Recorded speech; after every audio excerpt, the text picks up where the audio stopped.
नमस्कार शेळीपालक मित्रांनो, मी किरण भोसले. शेळीपालन बोलतंय खरं, कडवट पण आवश्यक.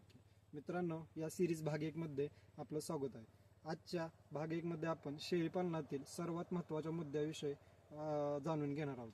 तर मित्रांनो, तो मुद्दा आहे चारा व्यवस्थापन. होय मित्रांनो, कोणताही पशुपालन व्यवसाय करायचा झाला तर जवळपास 65 ते 70% खर्च हा त्यांच्या आहारावरती होत असतो. मित्रांनो, आपण जर चारा विकत घेऊन आपल्या पशूंना दिला तर आपल्याला आपला तोटा होऊ शकतोय. मित्रांनो, त्यासाठी आपण तो चारा आपण आपल्या स्वतःच्या शेतामध्ये पिकवला पाहिजे.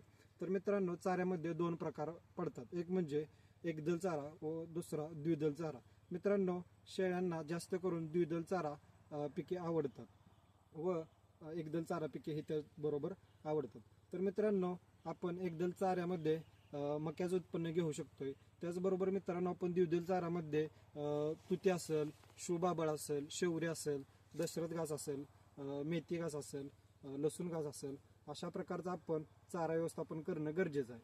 कारण मित्रांनो, जर आपण चारा जर स्वतःच्या शेतामध्ये पिकवला नाही आणि तो जर विकत वापरला तर आपल्या नफ्यावरती त्याचा परिणाम होणार आहे. यासाठी मित्रांनो, शेळीपालनाची सुरुवात करताना सगळ्यात प्रथमतः शेळीपालन स्टार्ट करताना आपण चाऱ्याचा बारकाव्यानं अभ्यास करून त्याची लागण केली पाहिजे. तरच हा व्यवसाय यशस्वीरित्या सक्सेस होऊ शकतो. तर मित्रांनो, तुम्ही बघितलं असेल की पशुपालन व्यवसाय करताना चारा व्यवस्थापन करणं किती गरजेचं आहे.